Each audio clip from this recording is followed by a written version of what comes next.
أعوذ بالله من الشيطان الرجيم بسم الله الرحمن الرحيم అనంత కరుణామయుడు అపార కృపాశీలుడు అయిన అల్లాహ్ పేరుతో ప్రారంభిస్తున్నాను. మహాప్రవక్త సల్లల్లాహు అలైహి వసల్లం జీవిత చరిత్ర. అరబ్బు రాజ్యాలు, నాయకత్వ. హీరా రాచరికం. ఇరాక్ దాని చుట్టుపక్కల ప్రాంతంపై కోర్విష్ కబీర్, కోరస్ లేక సైరస్, జుల్కర్నైన్ క్రీస్తు పూర్వం 557 529 కాలము నుండే పర్షియన్ల అధికారం సాగుతూ ఉండేది. అది శక్తివంతమైన సామ్రాజ్యం గనక దాన్ని ఎదిరించే ధైర్యం ఎవ్వరికీ లేకపోయింది. చివరికి క్రీస్తు పూర్వం 326లో మెసిడోనియాకు చెందిన అలెగ్జాండర్ మొదటి దారాను ఓడించి పర్షియన్లను నిర్వీర్యం చేశాడు. ఫలితంగా దేశం ముక్క చెక్కలైపోయి రాజకీయ అస్థిరత ఏర్పడింది. ఈ అస్థిరత క్రీస్తు శకం 230 వరకు కొనసాగింది. ఆ కాలంలోనే కహ్తానీ తెగలు దేశాన్ని వదిలి ఇరాక్కు సంబంధించిన సారవంతమైన సరిహద్దు ప్రాంతాల్లో స్థిరపడ్డారు. ఆ తరువాత అద్నానీ కాంతి సీకులు వచ్చి పోరాడి ఫరాతియా దీవిని తమ స్థిర నివాసంగా ఏర్పరచుకున్నారు. ఇటు క్రీస్తు శకం 226లో అర్ధసీర్ సాసానీ సామ్రాజ్య స్థాపన చేసినప్పుడు పారసీకులు తమ బలాన్ని క్రమక్రమంగా పుంజుకోనారంభించారు. అర్ధసీర్ పర్షియన్లను సంఘటితం చేసి తన దేశ సరిహద్దుల్లో ఉన్న అరబ్బులను ఓడించాడు. దీని ఫలితంగానే ఖుజా తెగ సిరియా వైపుకు వెళ్ళిపోయింది. హీరా మరియు అంబార్ అరబ్బులు కప్పం కట్టడానికి సిద్ధపడ్డారు. అర్ధసీర్ పరిపాలనా కాలంలో బాదియతుల్ అరబ్ మరియు ద్వీపానికి చెందిన రబీ ముజరీ తెగలపై జజీమతుల్ వజాహ్ పెత్తనం సాగుతూ ఉండేది. బహుశా అరబ్బులపై నేరుగా పరిపాలన సాగించడం, వారిని సరిహద్దుల దోపిడీల నుండి వారించడం సాధ్యం కాదని, వారి తెగలోనే బాగా పలుకుబడి ఉన్న నాయకుణ్ణి పాలకునిగా చేస్తే తప్ప ఇది సాధ్యమయ్యే విషయం కాదని అర్ధసీర్ తలచి ఉండవచ్చు. దీనివల్ల ఓ ప్రయోజనం కూడా ఉంది. అవసరమైనప్పుడు రోమన్లకు వ్యతిరేకంగా వారి సహాయాన్ని తీసుకోవచ్చు. అదే కాకుండా సిరియాకు చెందిన రోమ్ అనుయాయ అరబ్బులకు వ్యతిరేకంగా వీరిని నిలబెట్టనూవచ్చు. హీరా రాజుల వద్ద పర్షియా సైన్యపు ఓ విభాగం ఎల్లప్పుడూ ఉండేది. ఇది దోపిడీలకు పాల్పడుతూ ఎడారిలో తిరిగే అరబ్బులను అణచవేస్తూ ఉండేది. సుమారు క్రీస్తు శకం 268లో జజీమా మరణించాడు. అతని స్థానంలో Amr bin అద్దీ bin Nasr bin లఖ్మీ పట్టాభిషిక్తుడయ్యాడు. ఇతను లఖ్ము తెగకు చెందిన మొదటి పాలకుడు. ఇతను షాఫూర్ అర్ధషీల్ సమకాలికుడు. ఇతను తరువాత హుబాజ్ బిన్ ఫిరోజ్ పరిపాలనా కాలం వరకు హీరాపై లఖ్మీల ఎడతెగని పాలన కొనసాగింది. హుబాజ్ కాలంలో ముజ్వాక్ పైకి వచ్చాడు. ముజ్వాక్ అబాహి మతం ఒక విధమైన భౌతికవాదం అనుయాయి. హుబాజ్ అతనికి సంబంధించిన అనేకులు ముజ్వాక్ను అనుసరించారు. ఆ తర్వాత హుబాజ్ హీరా రాజైన మున్జర్ బిన్ మా ఉస్మాలకు లేఖ రాస్తూ ఈ మతాన్నే అవలంబించమని సందేశం పంపించాడు. మున్జర్ గొప్ప ఆత్మాభిమాని అయినందున దీన్ని నిరాకరించాడు. ఫలితంగా హుబాజ్ అతన్ని పదవీచ్యుతునిగా చేసి అతని స్థానంలో ముజ్దక్ మతావలంబికుడైన హారిస్ బిన్ అమ్ర్ బిన్ ఇజ్ర్ కిందీని హీరాకు రాజుగా చేశాడు. హుబాజ్ తరువాత పర్షియా పగ్గాలు కిస్రా నౌషీర్వాన్ చేతికి వచ్చాయి. అతనికి ఈ మతం అంటే గిట్టదు. అతను ముజ్వాకును అతని అనుయాయులను అనేక మందిని చంపించాడు. మున్జర్ను తిరిగి హీరా పాల్గొనిగా చేసి హారిస్ బిన్ అమ్ర్ను బంధించి తెమ్మని ఆదేశాలిచ్చాడు. అయితే అతను బనూ కల్స్ తెగకు చెందిన ప్రాంతానికి పారిపోయి అక్కడనే తన శాశ్వత జీవితాన్ని గడిపాడు. మున్జర్ బిన్ మా ఉస్మా తర్వాత నోమాన్ బిన్ మున్జర్ కాలం వరకు హీరా పాలన ఆయన వంశంలోనే కొనసాగుతూ వచ్చింది. తదుపరి జైద్ బిన్ అద్దీ అనేవాడు నోమాన్ బిన్ మున్జర్కు వ్యతిరేకంగా కిస్రాకు అబద్ధాలు నూరిపోయడం వలన కిస్రా అగ్గి మీద గుగ్గిలమై నోమాన్ను తన దర్బారుకు పిలిపించాడు. నోమాన్ ఎవరికీ తెలియకుండా బను సైబాన్ సర్దారైన హనీ బిన్ మస్ఊద్ వద్దకు వెళ్ళి తన కుటుంబ సభ్యులని సంపదను అతని వద్ద అమార్దుగా ఉంచి కిస్రా వద్దకు వెళ్ళాడు. కిస్రా అతన్ని ఖైదు చేయగా ఖైదీగానే అతను మరణించాడు. కిస్రా నోమాన్ను ఖైదు చేసిన తరువాత అతని స్థానంలో ఇయాస్ బిన్ ఖబీసా తాయిని పాలకునిగా చేసి హనీ బిన్ మసూద్ నుండి నోమాన్ అమానతును తీసుకురమ్మని ఆదేశించాడు. హనీ ఆత్మాభిమాని కావడం వలన అమానతు ఇవ్వనని నిరాకరించడమే కాకుండా యుద్ధం ప్రకటించాడు. ఇంకేముంది, ఇయాన్ తన వెంట కిస్రా సైన్యాన్ని సరిహద్దు ప్రాంతాల గవర్నర్లను వెంటబెట్టుకుని బయలుదేరాడు. జిఖార్ యుద్ధ మైదానంలో ఇరు సేనలు నడుమ భీకర యుద్ధం జరిగింది. ఆ యుద్ధంలో బనీ సైబాన్ విజయం పొందాడు. పారసీకులు ఘోర పరాజయం పాలయ్యారు. అరబ్బులు అరబ్బేతులపై విజయం సాధించిన మొట్టమొదటి సంఘటన ఇది. ఈ సంఘటన దైవ ప్రవక్త సల్లల్లాహు అలైహి వసల్లం జన్మించిన కొన్ని రోజుల తర్వాత జరిగింది. ఆయన సల్లల్లాహు అలైహి వసల్లం ఇయాస్ హీరాకు రాజైన 8వ నెలలోనే జన్మించాడు. ఇయాస్ తర్వాత కిస్రా హీరా పాలన కోసం పర్షియా పాలకుణ్ణి నియమించాడు. అయితే క్రీస్తు శకం 632లో లక్మీలు తిరిగి అధికారంలోనికి వచ్చేశారు. మున్జీర్ బిన్ మారూర్ తెగకు చెందిన ఓ వ్యక్తి హీరా పాలకుడయ్యాడు. కానీ ఇతను అధికారంలోకి వచ్చిన 8 నెలల్లోనే హజరత్ ఖాలిద్ బిన్ వలీద్ రజియల్లాహు అన్హు ఇస్లాం సైన్యంతో హీరాలో ప్రవేశించాడు. సిరియా రాచరికం. అరబ్బు తెగలు విరివిగా వలసపోయే కాలంలో ఖుజాఅ తెగకు చెందిన కొన్ని శాఖలు సిరియా సరిహద్దులోకి వెళ్ళి అక్కడ స్థిరపడ్డాయి. వీరు బనీ సలీం బిన్ అల్వాన్కు సంబంధించిన వారు. వారిలోనే ఓ తెగ బను జజ్అమ్ బిన్ సలీం ఒకటి. ఇది జజాయిమాగా పేరు కాంచింది. ఖుజాఅకు చెందిన ఈ శాఖను రోమనులు అరేబియా ఎడారుకు చెందిన బిద్దూల అంటే పామరుల దోపిడీని అడ్డుకోవడానికి, పర్షియన్లకు వ్యతిరేకంగా వాడుకోవడానికి అండదండలను అందించారు. ఈ శాఖకు చెందిన ఓ వ్యక్తినే పాల్గొనిగా ప్రకటించారు. ఆ తర్వాత చాలా కాలం వరకు ఈ పాలన కొనసాగింది. వీరిలో ప్రఖ్యాతిగాంచిన రాజు జయ్యద్ బిన్ హెవాలా జజాయిమా పరిపాలనా కాలం పూర్తిగా క్రీస్తు 2వ శతాబ్దం వరకు కొనసాగిందని అంచనా వేయడం జరిగింది.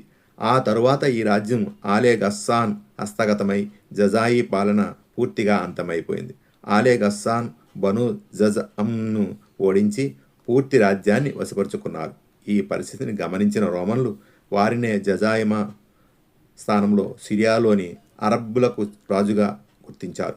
ఆలే గస్సాన్ రాజధాని దూమతుల్ జందల్. రోమనుల కీలుబొమ్మలుగా ఆలే గస్సాన్ సిరియాను పాలిస్తూ వచ్చారు. చివరకు ఉమర్ రజియల్లాహు అన్హు గారి ఖిలాఫత్ క్రీస్తు శకం 13లో యర్మూక్ యుద్ధంలో ఆలే గస్సాన్ చివరి రాజు అయిన జబ్లా బిన్ హయ్యమ్ ఇస్లాం స్వీకరించారు. అతని గర్వం ఇస్లామీయ సమానత్వ సిద్ధాంతాన్ని భరించక తిరిగి అతని ఇస్లాం ధర్మాన్ని విడిచిపెట్టాడు.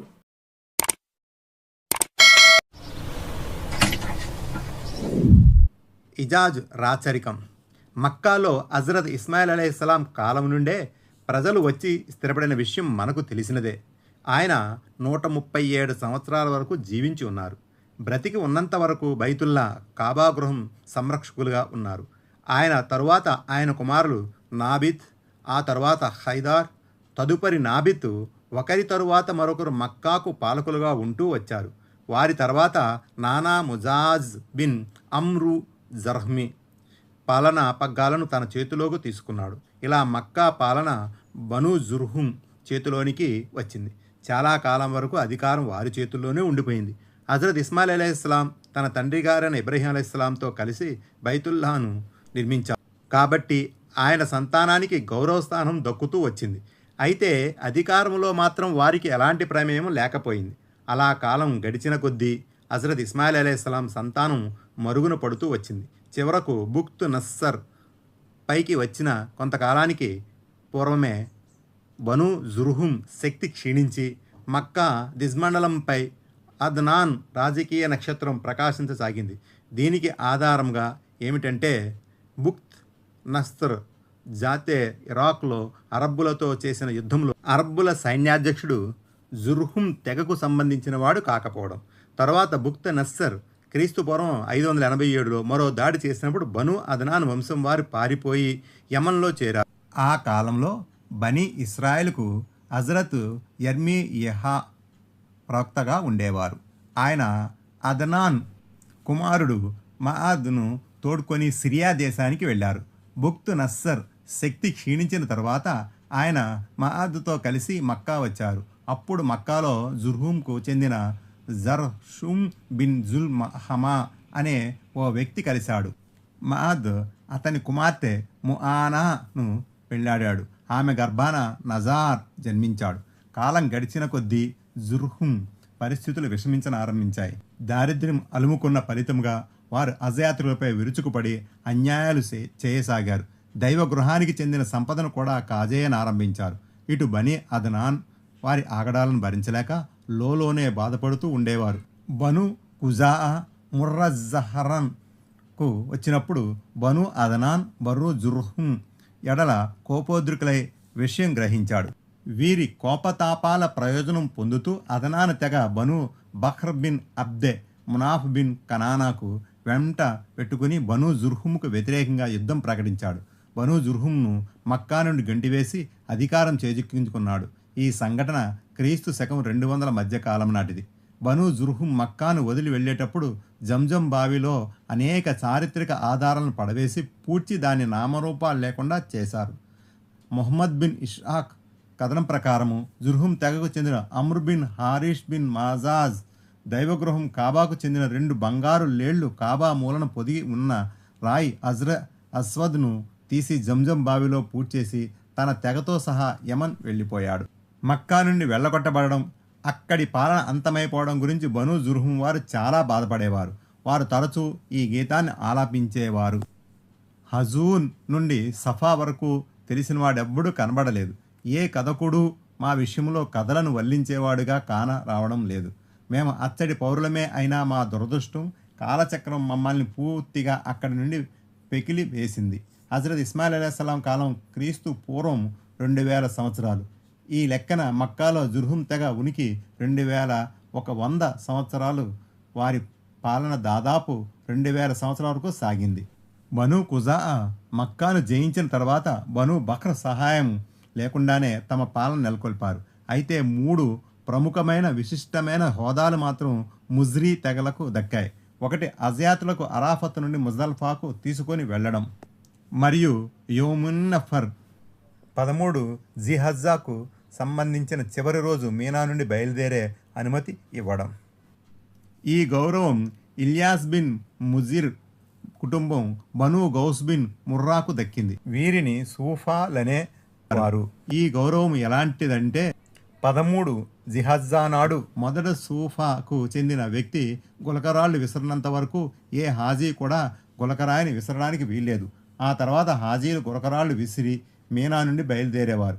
ఈ సమయంలో సూఫాకు చెందిన వారు మీనా నుండి బయలుదేరే ఏకైక మార్గంలో 2 వైపులా వరుస కట్టి నిలబడేవారు. వారు ఆ మార్గం నుండి బయలుదేరేంత మట్టుకు ఏ హాజీ కూడా బయటకు పోనిచ్చేవారు కాదు. వీరు వెళ్ళిపోగా తక్కిన వారి కోసం మార్గం ఏర్పడేది. సూఫా కుటుంబం అంతమైపోయిన తర్వాత ఈ గౌరవం బను తమీం కుటుంబం బను సఆద్ బిన్ జైద్ను వరించింది. 10వ జిహాజా నాడు ఉదయాన్నే ముజ్దల్ఫా నుండి మినా వైపుకు అఫాజా బయలుదేరడం చేసే గౌరవ బను ఉద్వాన్కు దక్కింది. 3 నిషిద్ధ మాసాలను అటూ ఇటూ మార్చడం.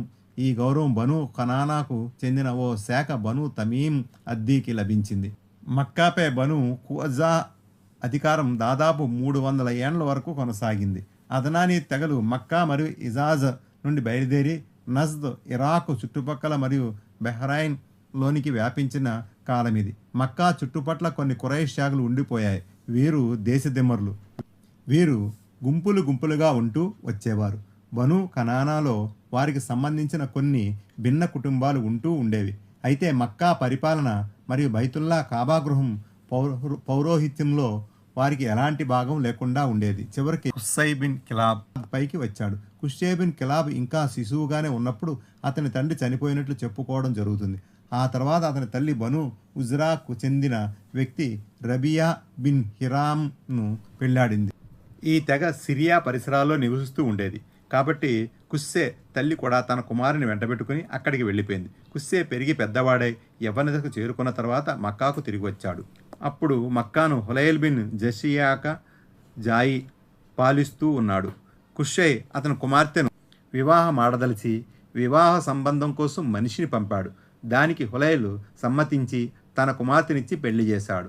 ఆ తర్వాత హులైల్ మరణించినప్పుడు మక్కా మరియు కాబా గృహ సంరక్షణకు సంబంధించిన ఖురైష్ మరియు ఖుజా నడుమ యుద్ధం జరిగింది. ఫలితంగా మక్కా కాబా గృహాలపై కుస్సై అధికారం ఏర్పడింది. ఇంతటి గొప్ప గ్రంథమే మహాప్రవక్త సల్లల్లాహు అలైహి వసల్లం జీవిత చరిత్ర.